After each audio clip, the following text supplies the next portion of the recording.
Hello and welcome back to Second Opinion. I'm Eli Stokels in Washington. I'm joined by Dr. Patrick Soon-Shiong, the executive chairman of the Los Angeles Times. Dr. Soon-Shiong is a surgeon and scientist who has spent his career studying the immune system in order to fight cancer and infectious disease. He is also the chairman and CEO of the biotech company NantWorks and the owner or investor in other companies researching treatments for a variety of diseases, including COVID-19. Tonight, we're going to examine the impact of wildfires on California's agriculture industry, specifically its small farms and vineyards, and what the wildfires tearing through the West mean for public health. We'll introduce you to a University of Montana professor who studies the effect of wildfire smoke on the respiratory system, a researcher specializing in the study of smoke itself, and we'll talk to a journalist covering the intersection of health and climate. But first, no other industry in the state is subject to climate change the way California's agricultural industry is. And we're going to begin with the stories of businesses that have perhaps the most to lose to wildfire, small farms and vineyards. According to the most recent agricultural census, there are nearly 71,000 farms in California, and most are not owned by corporations. 74% are owned, in fact, by individuals or families, and 11% by partnerships. Farm income in California last year accounted for more than $50 billion, making California the leading agricultural state in the country, responsible for more than a third of the country's vegetables and 2/3 of the country's fruits and nuts. But wildfires are threatening these farms in unprecedented ways. Smoke tainting this year's grape harvest is, without question, the single worst disaster the wine grape growing community has ever faced, says the California Association of Wine Grape Growers. Monumental impact is how the president of the Farm Bureau in Northern California's San Joaquin Valley describes it, noting that despite the smoky conditions, the harvest goes on. If you have fruit that's ripe, vegetables that need to be picked, they need to be picked at the right time. We reached out to a few growers in Northern California where a series of fires touched off by lightning storms ripped through the area. Here are their stories. This is what Pleasance Valley looks like today. It's burned everywhere around us.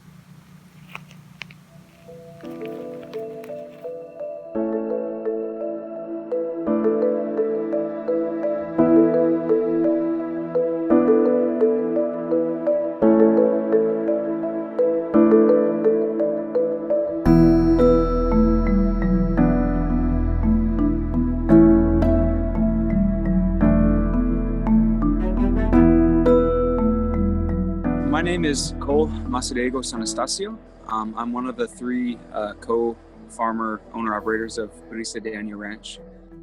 We are a pretty small farm operation. It's just the three of us, my wife, Veronica Macedegos Anastasio, and our good friend Cristobal Cruz Hernandez. We farm about 8 acres of diversified fruits and vegetables and flowers. We had a very unusual freak thunderstorm, one that's unlike anything we'd ever seen. It started fires kind of throughout the mountains. Fire kind of continued to spread until it eventually hit the area around our farm. We fortunately had some time to prepare for it. So we spent a lot of time cutting fire breaks. A lot of our tools we lost, and a lot of our equipment we lost, along with the greenhouse itself. We're going to have to rebuild this winter. Our crops didn't burn at all, but the heat and especially some of the embers did damage certain ones that are more sensitive. Well, our cucumbers and zucchini definitely suffered. I think if you were trying to tally everything up, it'd be in the ballpark of like $40,000 of a combination of what was lost and also lost sales. I'm Jerry Giuliano, and I am the owner of La Borgata Winery and Distillery here in Vacaville, California. And what I'm here to tell you about is about the fire that just occurred, the Lnu Complex Fire that happened on August 24th, 25th. What you see behind me right now is what is remaining of our winery. You can see we're starting to do cleanup now. Here's all the rubble we're trying to separate things like the roof tiles and the stucco and things like that. You can see all the trees that were burned. The fire came very, very close to our house. If you look right behind me, right here, you'll see how the fire came up and went, I mean, very close. And that is all wood. That's a wood covering right there. That's where we do, that's our crush pad for the wine. And here is the house, which was saved.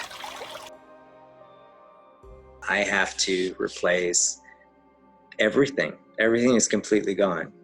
From my picking bins, forklift, all my bottles. I would say if we were to rebuild, we'd probably need like $500,000 just to like replace everything.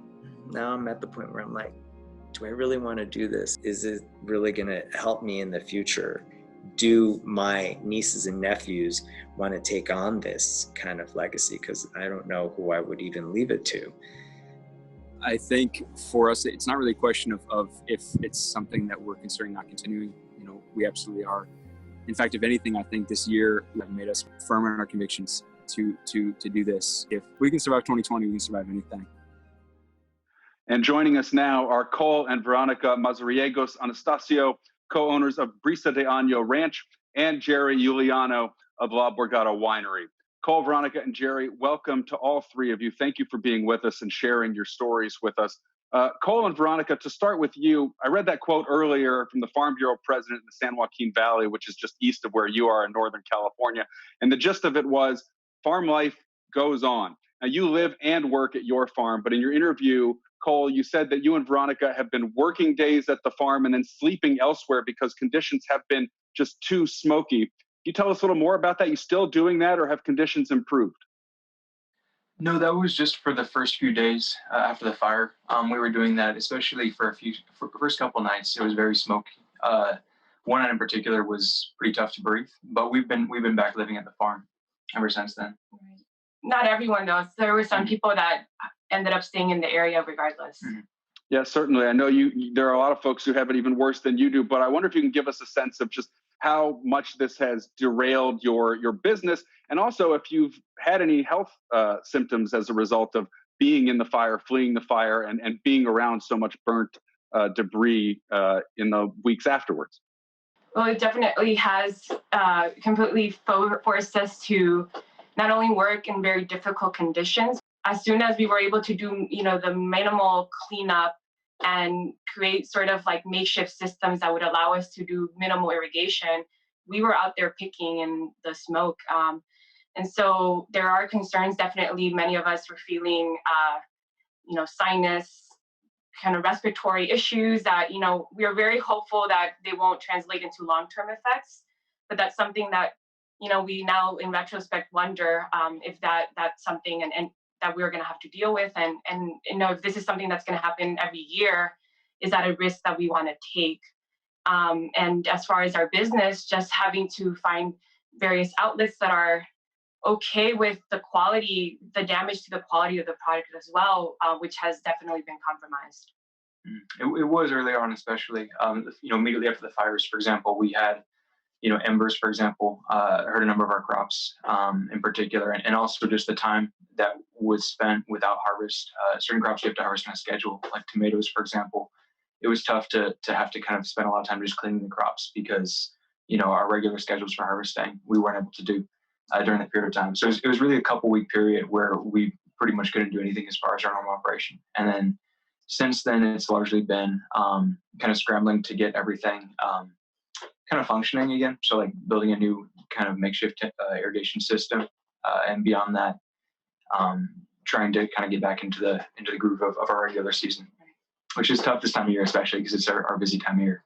Right, you can't slow down the seasons. Jerry Juliano, you said that roughly 80% of your crop was destroyed in the fire. Can you tell us about your plans, what you're going to do with the crop that survived? Really, none of the crops survived. When I say 80%, that's like most of it. The rest of it is all like turned into raisins, and it's completely, all the leaves were completely burned. So I had to just leave the rest there for the birds and the deer to eat. You know, in your interview, you described how your vineyard is a family project. You talked about building it with your own hands, and that you think it might cost $500,000 to get back to where you are. But you say you're not sure if the investment is worth it, considering the rebuilding. And I would imagine that climate change is also something that factors into it. The fear that the fires that we've experienced this season may just continue and get worse down the line. Yes, exactly. That's how I feel about it. You know, when you start something from the ground up, and had someone told me, oh, by the way, you know, during the course of your business, your place is going to burn down and you're going to have to rebuild it, I probably would not even have started it. But the reality right now for me is, you know, I have nieces and nephews that could probably start taking over, but I don't even know if I want them to be out here, if it's going to be that dangerous every year with like fires getting bigger and bigger. You know, I mean, would anyone want to be out there? I don't know.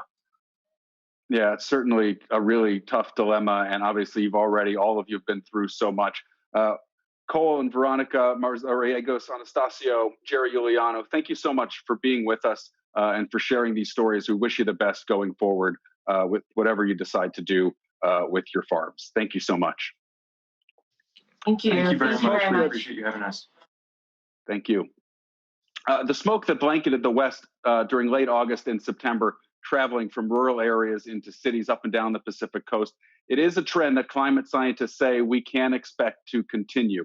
It may surprise you, though, that the impact of wildfire smoke on the human body is not widely understood by the scientific community, and nor is it known exactly what's in the smoke that so many people in the West have been forced to breathe. But our understanding is growing thanks to the work of our next guests, and because of a little talked about event 3 years ago in Montana.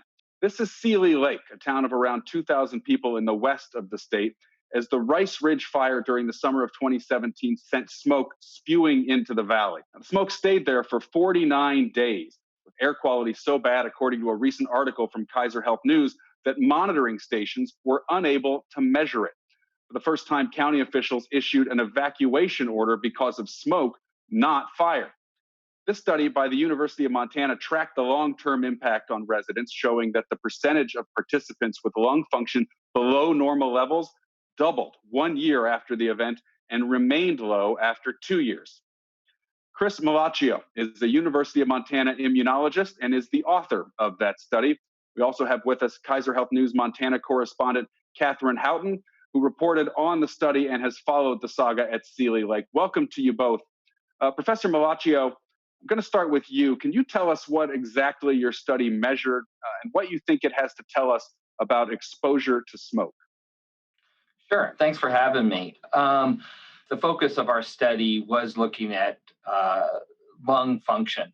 So we performed spirometry on a cohort that we enrolled up in Seeley Lake, Montana, and we followed them for the 2 years following that fire.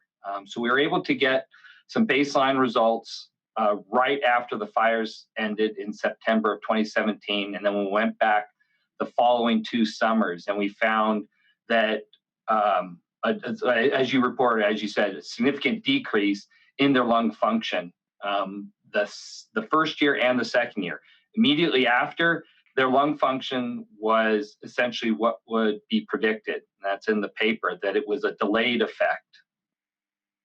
Katheryn Houghton, I'm going to ask you, your story brought the Seeley Lake story wider attention. Obviously, it's a pretty important story for that community. Can you talk about reporting it and why you stayed with it? Absolutely. So I think what made this community's experience stand out so much wasn't solely the kind of poor air quality that they were dealing with. It was the amount of days that they were facing poor air quality. And just being trapped in that level of smoke for that extended amount of time. And so I think reporters in Montana, and I would assume out west as well, are pretty used to covering fires as a breaking news event, as as something where you were documenting the immediate risk of flames and smoke on communities.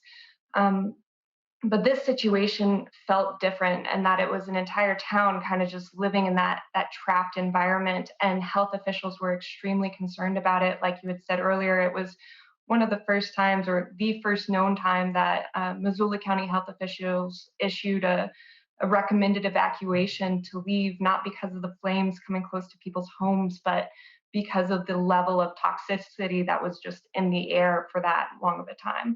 And I think, too, just that was the first time as a reporter that I began to understand so little was known about the long-term health impacts of facing that much smoke exposure. And I began to get curious about what it looked like to kind of have that routine exposure for people who, and for communities that live out west, where we're having lengthening seasons of large fires. And so following this research felt very important, just to kind of see what it showed for the human body. And Katheryn, as someone as a correspondent based in Montana, where you have these fire seasons come by every year, have you seen, maybe with the research becoming public, or just the fire seasons getting worse every year, have you observed any shifts perhaps in how the public thinks about this and understands the risks that are described in the study? I think in some ways, I think for many people, smoke is just another season here in Montana and out west, and it's kind of one of those things that's accepted to live in this beautiful place that we're able to call home. But I do think that, especially with the 2017 fire, I should say the 2017 fires that surrounded Sealy Lake, there was a shift that happened. I spoke with an air quality specialist in Missoula County who once told me that up until that point, her summers were largely focused on kind of issuing burn permits and telling people that when the sky got a little too hazy, maybe stay inside and avoid exercising too much outside to breathe that in too deep. But she said that summer she was just trying to help people breathe. I'd like to bring in Vanessa Silemovic, an atmospheric chemist at the University of Montana who studies the chemical components of wildfire smoke. Dr. Salimovich, you're part of a team at the University of Montana that's identified more than 150 gases in wildfire smoke, many of them toxic. What have you learned in your research that wasn't known before?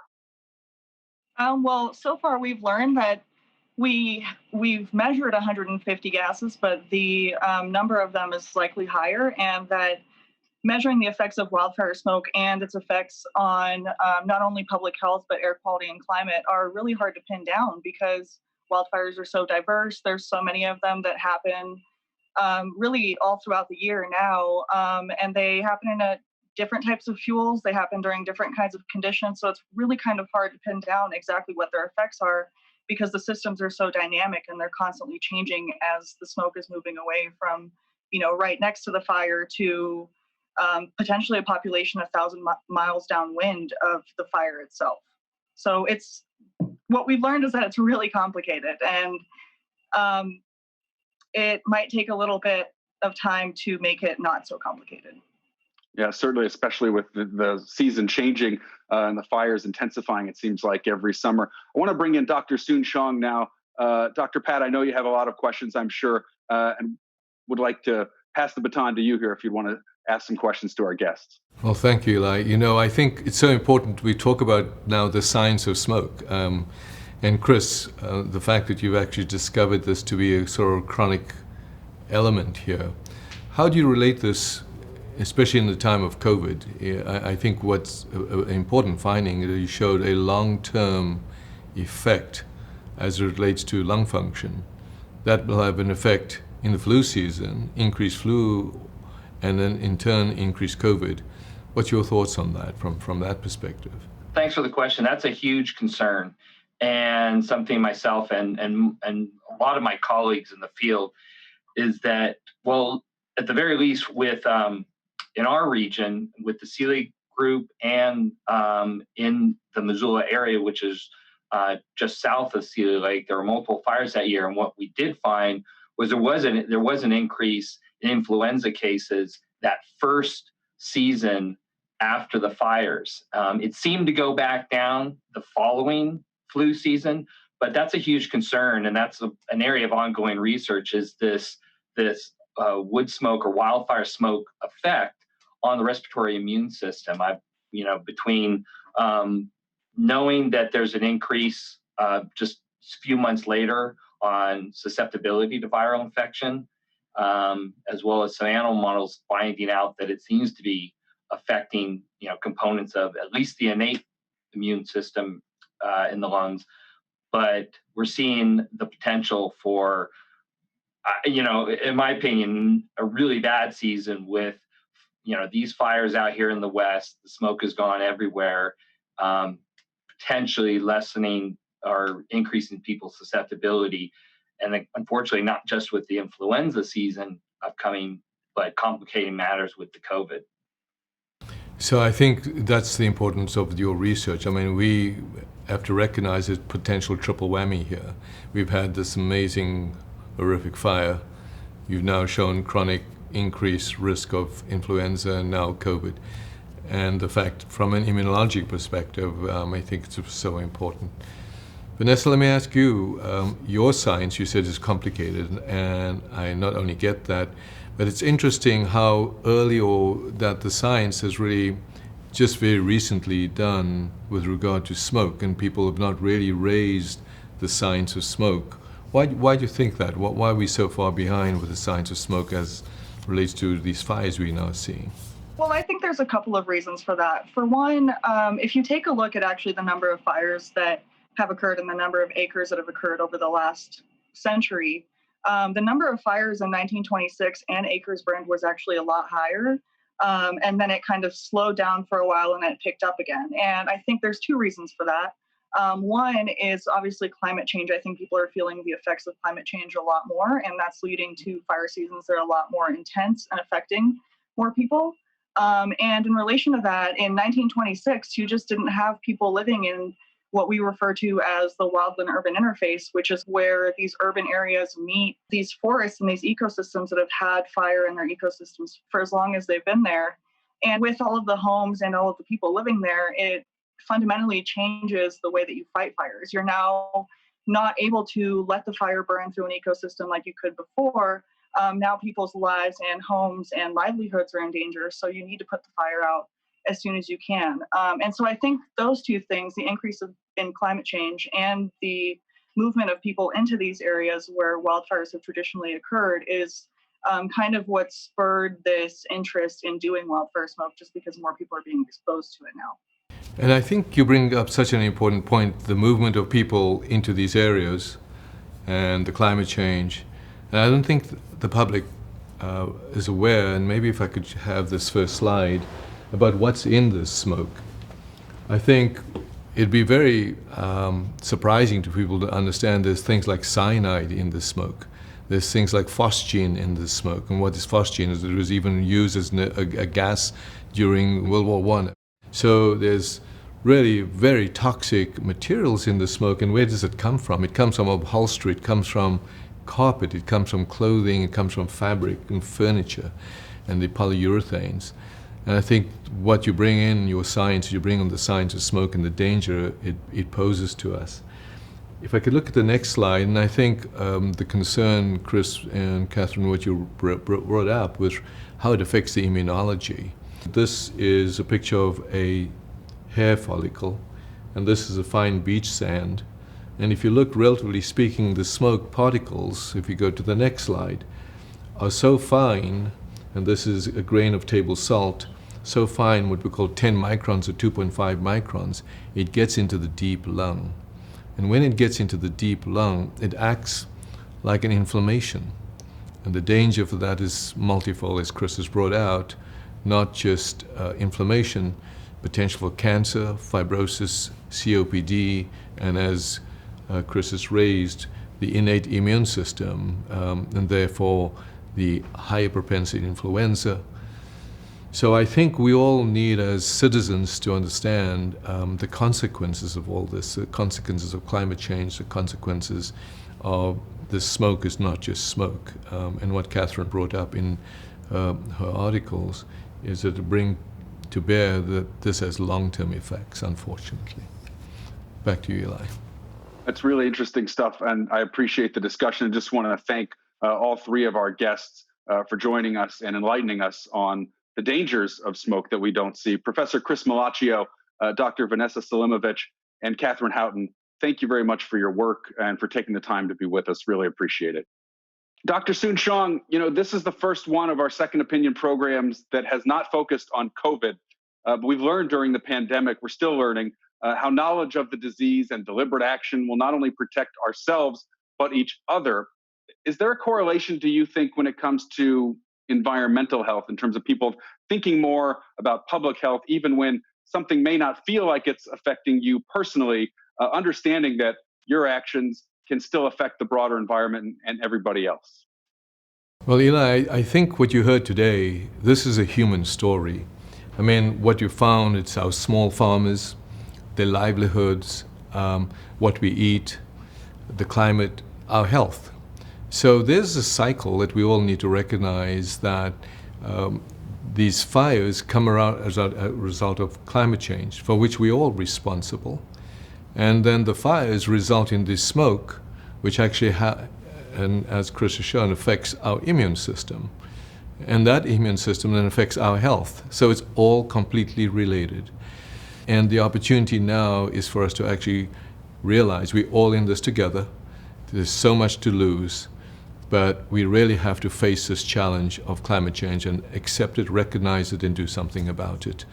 And I suppose with the fires and the smoke, when people feel the smoke, they leave their houses if they have to, they flee, they do what they can. But if it's not near you, you probably sit there and think, well, thankfully the fire's not near us. Smoke travels. And I wonder if this is one of these areas where people will eventually start to realize that even if a fire seems like it's 100 miles away, that's going to eventually have an effect on all of us.